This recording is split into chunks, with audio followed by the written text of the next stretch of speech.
பிடித்த சீரியல்களின் full எபிசோடுகளை Sun டிவியில் ஒளிபரப்பான உடனே எக்ஸ்க்ளூசிவாக சன் நெக்ஸ்டில் மட்டும் ஃப்ரீயா பாருங்கள். அப்புறம் கம்பெனியை இழுத்து மூடிட்டு போக வேண்டியதுதான். ஐயோ சார், ஏன் இப்படிலாம் பேசிட்டு இருக்கீங்க? அப்படிலாம் எதுவுமே ஆகாது சார்.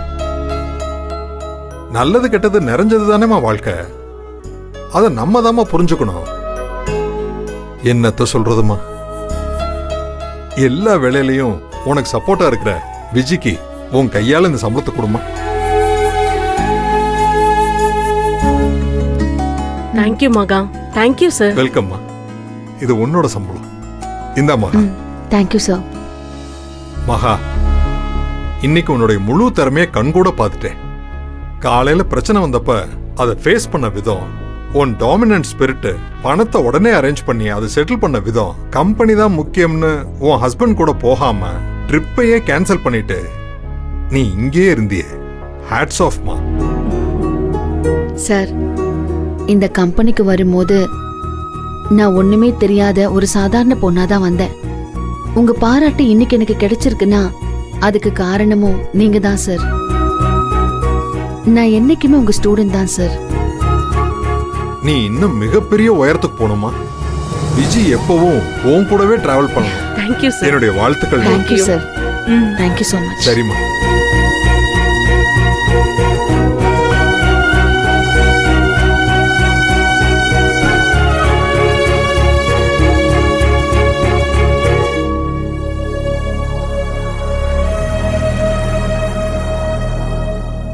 ஓனர் சொன்னது 100க்கு 100 உண்மை மகா. நாளை இன்னைக்கு கம்பெனி இழுத்து மூடிடுவாங்கன்னு நினைச்சேன். நீ மட்டும் வரல, கண்டிப்பா நடந்திருக்கும்.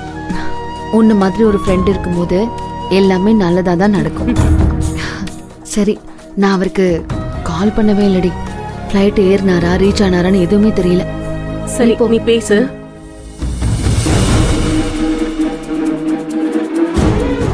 number you are calling is out of network coverage area. Please try later.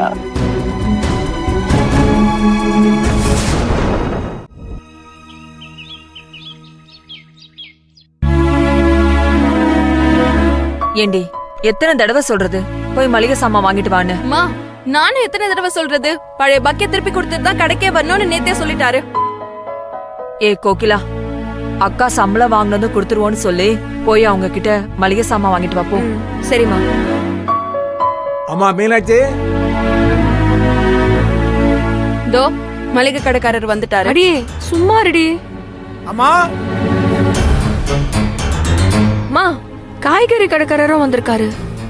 ஏம்மா மீனாட்சி. அக்கா, மீனாட்சி அக்கா. சீட்டு பணம் கேட்டு வந்துட்டாங்க போல இருக்கே. சரி வாங்க.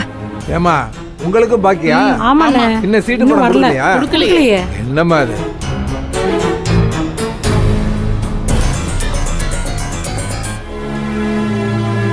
அண்ணே, ஏம்மா, இன்னைக்கு தேதி என்னாச்சு தெரியுமா? மளிகை ஜாமான் வாங்கிட்டு 2 மாசமா பணம் கொடுக்கலன்னா நாங்க எப்படிமா கடை நடத்துறது? ஏமா, உங்களால கரெக்ட் டைம்ல பணம் கட்ட முடியலனா எதுக்கு சீட்டு போடுறீங்க? நீங்க ஒழுங்கா பணம் கொடுக்கலனா சீட்டு எடுத்தவங்களுக்கு நான் எப்படி பணம் கொடுக்கறது?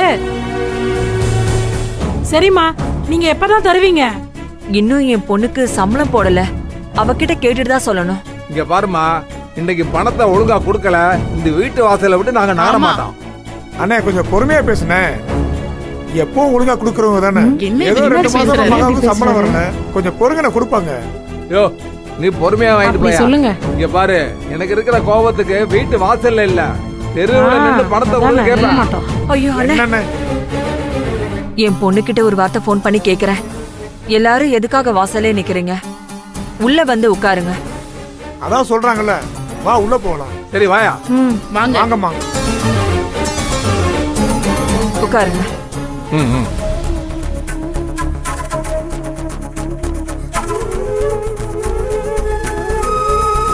கோகிலா, தண்ணி எடுத்துட்டு வந்து கொடுமா. ஆமா ஆமா, தண்ணி எல்லாம் வேணாமா, கடையில் ஆள் இல்ல, நான் கிளம்பணும். பணத்தை கொடுங்கம்மா, நாங்க கிளம்புறோம். இருங்கண்ணே, என் பொண்ணுக்கு போன் பண்ணிட்டு வந்துடுறேன். சரி போங்க.